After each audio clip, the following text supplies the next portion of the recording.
On the morning of December 19, 1944, at 0623 hours, Obergefreiter Klaus Zimmermann crouched in the frozen mud beside a dead American Willys MB Jeep in the Ardennes forest, 4 kilometers west of St. Vith, holding a crescent wrench his Panzer commander had just called useless. 23 years old. Former Opel factory apprentice from Stuttgart, 0 combat decorations. The man who would prove that sometimes the enemy's simplest machine could save an entire armored unit when Germany's most advanced tanks became nothing more than 45-ton paperweights.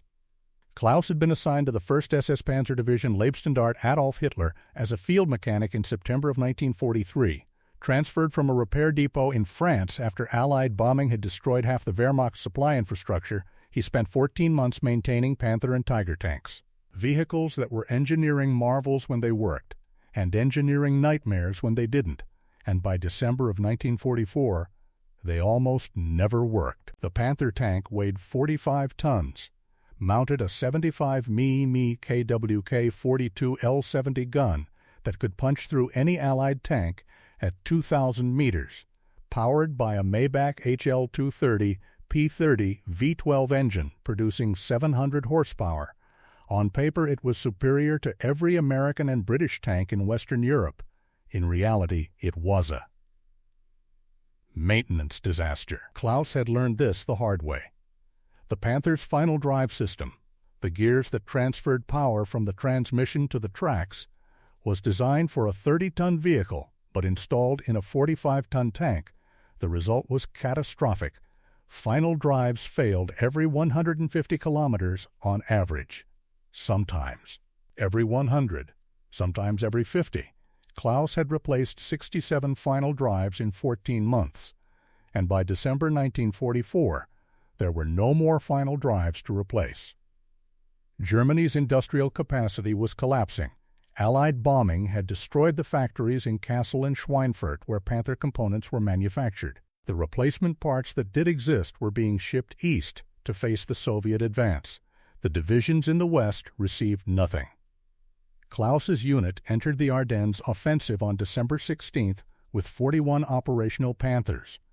By December 19th, 19 of them were immobilized due to mechanical failure. Not combat damage, just broken parts that couldn't be replaced. On the morning of December 19th, Klaus was assigned to Panther No. 401. Commanded by Obersturmführer Dieter Kraus, the tank had broken down 6 kilometers behind the front line. The final drive on the right side had failed completely. The tank could only turn in circles. Kraus was furious.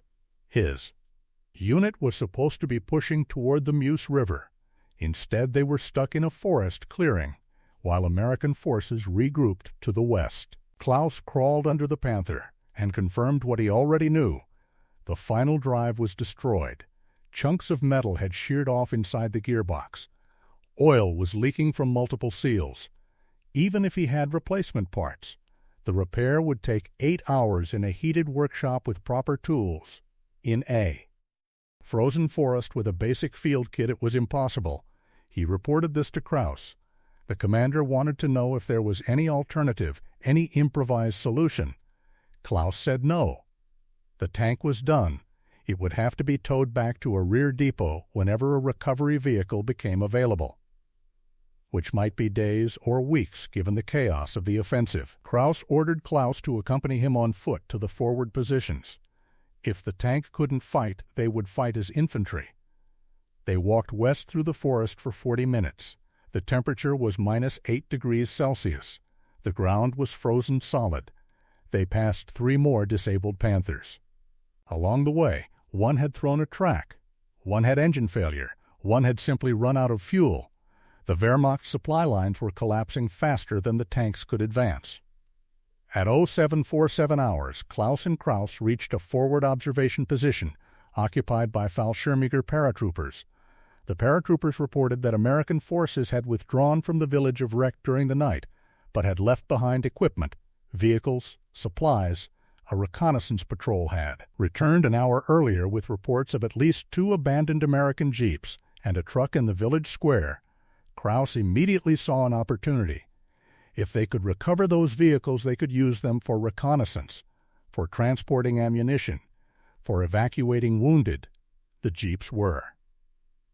Small enough to navigate forest trails that German trucks couldn't access, Krauss ordered Klaus to join a recovery team, 6 men total. They would enter Recht, assess the abandoned American vehicles, and bring back anything operational.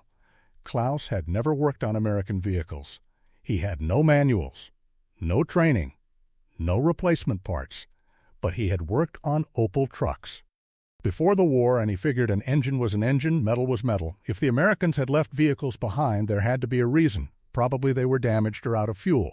But maybe, just maybe, something could be salvaged. The recovery team entered Recht at 0812 hours. The village was deserted. American forces had withdrawn in a hurry. There were abandoned supply crates, empty ammunition boxes, discarded equipment scattered in the streets. In the village square, Klaus found exactly what the paratroopers had described. 2 Willys MB Jeeps and 1 Dodge WC-51 3/4-ton truck. The truck was burning, still smoldering from a fire that had consumed the cab and cargo bed. Total loss. But the 2 Jeeps were intact. Klaus approached the first Jeep carefully, watching for booby traps. The Americans sometimes wired abandoned vehicles with explosives, but this one appeared clean. He opened the hood and examined the engine. It was a Willys Go Devil, flathead 4-cylinder, 60 horsepower, 2.2 liters, absurdly small compared to the Maybach V12 and a Panther. The engine block was cold. Klaus checked the oil. It was full and clean. He checked the coolant. Also full. He tried the ignition. Nothing. The battery was dead or disconnected. He looked closer and found the problem. Someone had pulled the distributor cap and thrown it away. A simple sabotage method. Without the distributor cap, the engine couldn't run. Klaus searched the Jeep for a spare. Found nothing. He moved to the second Jeep. The second Jeep was in worse condition. Bullet holes stitched across the hood. The windshield was shattered. The front left tire was flat. Klaus opened the hood and immediately saw the problem. A bullet had punched through the engine block. Coolant and oil had leaked out and frozen in the cold. The engine was destroyed. But the distributor cap was still in place. Klaus removed it, carried it back to the first Jeep, installed it, connected the battery terminals that someone had loosened, returned to the driver's seat, pressed the starter button. The engine turned over once, twice, 3 times, then caught, sputtered, and settled into a rough idle. The Jeep was running. Klaus was standing beside the vehicle. He wanted to know if it was reliable enough to drive back to German lines. Klaus said he didn't know. The engine ran, but he hadn't tested anything else. Brakes, transmission, steering. It could fail at any moment. Klaus said they were taking it anyway. Klaus would drive. Klaus would navigate. The other 4 men would walk back. If the Jeep broke down, Klaus would abandon it and return on foot. Klaus had never driven a Jeep. The controls were different from German vehicles. The shifter was on the floor.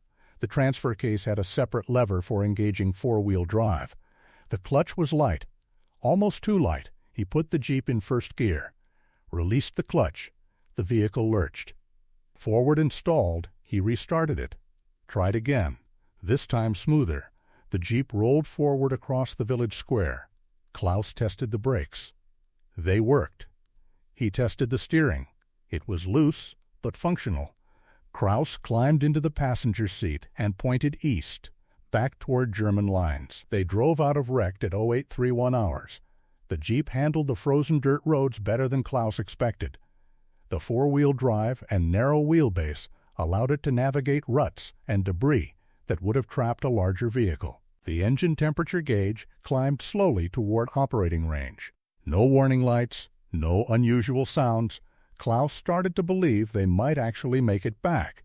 Then at 0847 hours, the engine started missing, losing power. The RPMs dropped. Klaus downshifted. The engine caught again but ran rough. Klaus asked what was wrong. Klaus said he didn't know. Could be fuel, could be ignition, could be a dozen things. He kept driving. They reached the German forward positions at 0859 hours. Klaus parked the Jeep beside a damaged SD.KFZ. 251 half-track and shut off the engine. The recovery mission was technically successful. They had brought back an operational American vehicle. But Klaus had no idea how long it would stay operational. Klaus ordered him to figure it out. The Jeep needed to be reliable. Klaus had already decided.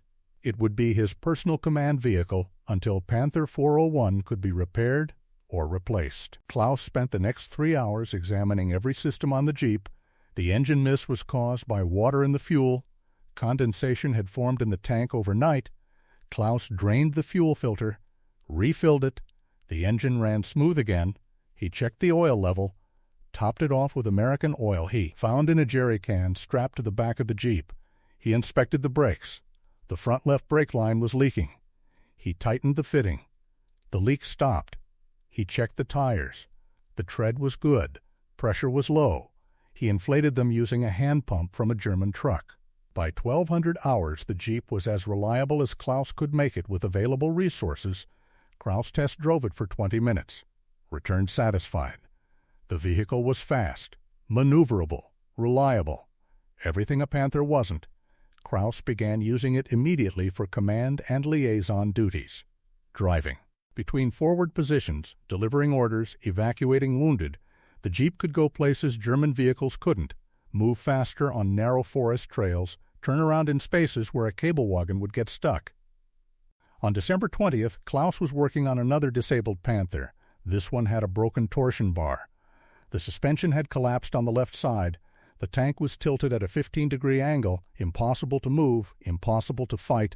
Klaus was underneath the tank assessing the damage when Klaus appeared and told him to stop. Forget the Panther. There was a bigger problem. 6 more Panthers in the unit had experienced final drive failures overnight. The division now had 27 immobilized tanks out of 41. Barely 1/3 of the armored strength was operational. The offensive was stalling. Not because of American resistance, but because German tanks were breaking down faster than they could be repaired. Klaus had an idea. He had been thinking about the American Jeep, thinking about its simplicity, thinking about how it had restarted with nothing more than a distributor cap and some basic maintenance, and he wondered if parts from the Jeep could somehow be adapted to repair German vehicles. Klaus said it was impossible. German and American vehicles had completely different specifications, different threads, different voltages, different dimensions. Nothing was interchangeable. Klaus said Klaus wasn't thinking creatively enough. The Jeep had brakes, hoses, belts, wiring, fluids, fasteners. All of those were just materials. Materials could be adapted. Klaus returned to the captured Jeep and started mentally cataloging every component. The brake lines were steel with flared fittings. German brake lines used metric fittings, not compatible. The radiator hoses were rubber with spring clamps. German vehicles used hoses with different diameters, not compatible. The fan belt was a different length. The spark plug wires were a different gauge. The oil filter was a different thread. Nothing matched. Klaus was about to report this to Klaus when he noticed something. The Jeep's fuel line. It was rubber, reinforced with fabric braid, 5/16-inch. Inner diameter. He had seen that exact size before on German vehicles, not on tanks but on trucks. Specifically on Opel Blitz 3-ton trucks, the fuel pump to carburetor line was the same dimension. Klaus walked to a disabled Opel Blitz that had been abandoned near the German positions. The truck had been hit by artillery. The cab was destroyed, but the fuel system was intact. He removed the fuel line. It was cracked, dry-rotted, leaking, exactly the kind of failure that plagued German vehicles after years of poor-quality rubber due to material shortages. He carried the damaged German fuel line back to the Jeep, compared it to the American fuel line. They were identical in diameter. The American rubber was higher quality, more flexible, less degraded. Klaus cut a section of fuel. Line from the Jeep, installed it on the Opel Blitz, started the truck. It ran perfectly, no leaks. That was the moment Klaus realized the Jeep wasn't just a vehicle. It was a parts donor, a mobile warehouse of materials that could be adapted, modified, improvised into solutions for German equipment failures. He reported this to Klaus. The commander immediately understood the implications. If one fuel line could fix a truck, what else could be salvaged from the Jeep and used to repair German vehicles? Klaus gave permission to cannibalize the Jeep for parts, but only if absolutely necessary. The vehicle was still more valuable intact as a command transport. Klaus would have to prioritize, use Jeep parts only when no German alternatives existed, and document everything so the knowledge could be shared with other mechanics in the unit. On December 21st, Klaus faced his first real test. A Panther tank had broken down with a failed fuel pump. The mechanical pump that transferred fuel from the tank to the injection system had seized. Without it, the engine couldn't run. Klaus had no replacement fuel pump. There were none available. In the entire division, he examined the failed pump. It was a complex unit, precision machined, designed specifically for the Maybach engine, irreplaceable. Except Klaus noticed that the pump's failure was limited to a single component. The diaphragm inside the pump had torn, the metal housing and valves were intact. If he could replace just the diaphragm, the pump might work again. Klaus searched for any material that could serve as a replacement diaphragm. It needed to be flexible, fuel-resistant, durable. He found it in the Jeep. The fuel pump on the Willys Go Devil engine used a diaphragm made from neoprene-coated fabric. Klaus carefully disassembled the Jeep's fuel pump. Removed the diaphragm, cut it to match the dimensions of the Panther's pump diaphragm, installed it, reassembled the Panther's fuel pump, primed the system, started the engine, it ran, the improvised diaphragm held pressure, the tank was operational again. Word spread quickly through the unit. The mechanic had repaired a Panther using parts from an American Jeep. Other crews started bringing Klaus their problems, a half-track with a broken accelerator cable. Klaus replaced it with throttle cable from the Jeep, a cable wagon with a failed voltage regulator. Klaus bypassed it using the Jeep's simpler charging system wiring, a truck with a leaking hydraulic brake line. Klaus replaced it with brake line cut from the Jeep. In 3 days, Klaus used American parts to repair 7 different German vehicles, and the Jeep was still mostly intact. He had been careful, surgical, removing only what was necessary. On December 24th, the situation deteriorated. American forces counterattacked near Bastogne. The Wehrmacht's advance had stalled completely. Fuel shortages were critical. Ammunition was running low, and the weather had cleared, allowing Allied aircraft to dominate the skies. German armored units were being destroyed from the air faster than they could retreat. Klaus's unit received orders to withdraw east, back toward the German border. The offensive had failed. During the withdrawal, Klaus encountered the problem that would define the rest of his war. A Tiger tank had broken down, blocking the only road through a narrow valley. The Tiger's transmission had failed. The tank weighed 57 tons. It couldn't be towed by any available vehicle, if it couldn't be repaired immediately. It would have to be destroyed to prevent capture. The crew had already placed demolition charges. They were waiting for final authorization to blow it up. Klaus asked for 30 minutes. The Tiger's commander agreed. Klaus crawled under the massive tank and assessed the damage.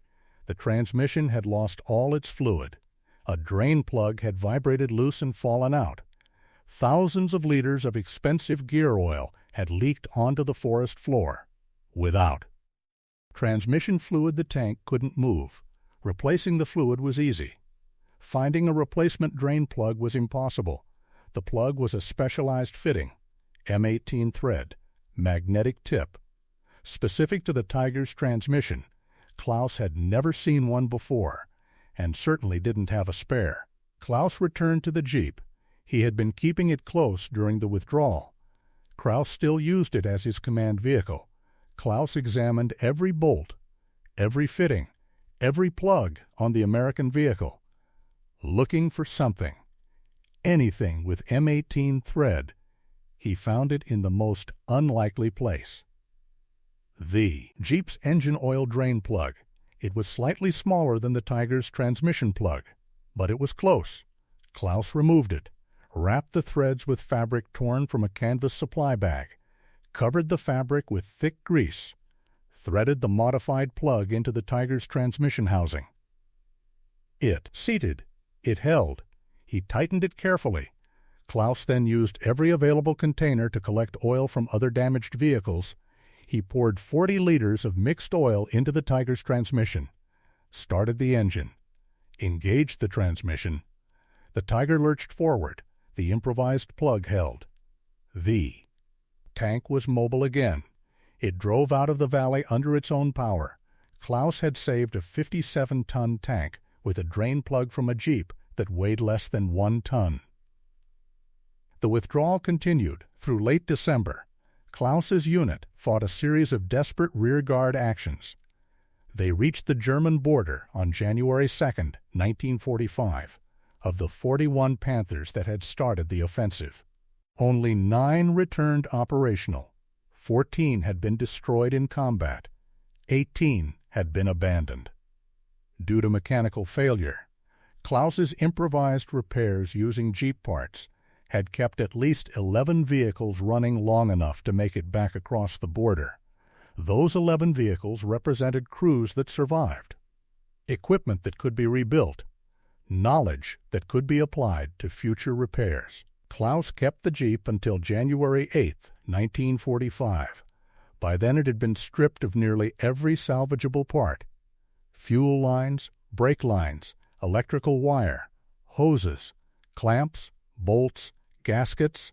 The engine still ran, but the vehicle was no longer roadworthy. Kraus authorized Klaus to fully disassemble it. Klaus spent 2 days removing every remaining component. He organized the parts into categories, labeled them, distributed them to other mechanics in the division. The Jeep had provided materials for 47 separate repairs across 23 different vehicles, from tanks to trucks to motorcycles. Klaus was transferred to a repair depot near Koblenz in late January. The depot was responsible for rebuilding damaged armored vehicles. By then, Germany's situation was hopeless. The Soviets were advancing from the east, the Americans and British from the west. Fuel was almost non-existent. Replacement parts were a fantasy. Mechanics were expected to perform miracles with scrap metal and improvisation. Klaus's experience with the American Jeep had prepared him for exactly this environment. At the Koblenz depot, Klaus became known as the specialist in cross-compatibility, the mechanic who could make American parts work on German vehicles, British parts work on American vehicles, civilian parts work on military vehicles. Nothing was standard anymore. Everything was improvised. Klaus trained 14 other mechanics in his techniques: how to identify compatible dimensions, how to modify threads, how to adapt materials, how to think creatively when proper parts didn't exist. On March 7, 1945, American forces captured the Ludendorff Bridge at Remagen, establishing a bridgehead across the Rhine. Klaus's depot was 30 kilometers south. They received orders to evacuate east, destroy everything that couldn't be moved. Klaus and his team spent 48 hours dismantling every piece of usable equipment. They loaded it onto trucks and headed east into what remained of Germany. 3 days later, American forces overran the abandoned depot. Klaus continued working as a field mechanic until May 4, 1945. His unit surrendered to American forces near Pilsen in Czechoslovakia. Klaus was processed as a prisoner of war. During his interrogation, an American intelligence officer noticed Klaus's technical knowledge. The officer asked detailed questions about German tank maintenance, about spare part shortages, about improvised repairs. Klaus answered honestly. He had nothing to hide. The war was over. The American officer was particularly interested when Klaus mentioned the captured Jeep. The officer wanted to know specifics. How had Klaus adapted American parts to German vehicles? Klaus explained the fuel lines, the diaphragm, the drain plug, the wiring. The officer took notes. Klaus didn't understand why until later. The American military was beginning to study cross-compatibility for its own purposes. The idea that equipment from different nations could be adapted in field conditions was valuable intelligence for future conflicts. Klaus was released from POW custody in August 1946. He returned to Stuttgart and found his family's home partially destroyed by bombing. His father's Opel dealership was gone, burned to the ground during an air raid in 1944. Klaus needed work. He applied for a job with the American occupation authorities. They were hiring German mechanics to maintain their vehicle fleet. Klaus's experience with American vehicles, particularly the Jeep, made him a valuable candidate. He was hired immediately. Klaus worked for the American Motor Pool in Stuttgart from 1946 to 1949. During that time, he maintained hundreds of Jeeps. He knew the vehicles better than most American mechanics. He could diagnose problems by sound, repair them with minimal parts, keep them running in conditions that would. Defeat less experienced mechanics, his supervisors noticed. They promoted him to shop foreman. Klaus trained other German mechanics, many of them former Wehrmacht, men who had maintained Panthers and Tigers and were now maintaining Jeeps and Dodge trucks. The irony was not lost on anyone. In 1949, Klaus left the American motor pool and opened his own repair shop in Stuttgart. He specialized in American vehicles, particularly Jeeps. Surplus military Jeeps were flooding the European market. Civilians were buying them, converting them for agricultural use, for construction work, for personal transportation. They needed mechanics who understood them. Klaus understood them better than almost anyone in Germany. Klaus's shop became successful. He employed 12 mechanics by 1955. They repaired Jeeps, trucks, eventually civilian American cars. Klaus never forgot the lessons he learned in the Ardennes. Improvisation, adaptation, thinking creatively when standard solutions didn't exist, he applied those principles every day, teaching younger mechanics that a good mechanic wasn't someone who followed manuals. A good mechanic was someone who could solve problems with whatever materials were available. Klaus retired in 1982. He sold his business to one of his senior mechanics. By then he had trained over 60 mechanics in his career. Some of them opened their own shops. Some worked for major automotive companies. All of them remembered Klaus's teaching, the importance of understanding principles. Rather than just procedures, the value of improvisation, the idea that sometimes the enemy's equipment could teach you more than your own. Klaus was interviewed in 1997 by a German military historian researching Wehrmacht logistics during the Battle of the Bulge. The historian had found references in unit records to a mechanic who had repaired German vehicles using American parts. The historian tracked Klaus down. They met in Stuttgart. Klaus was 76 years old. His memory was sharp. He remembered the Jeep, remembered every repair, every adaptation, every improvised solution. The historian recorded 4 hours of interviews.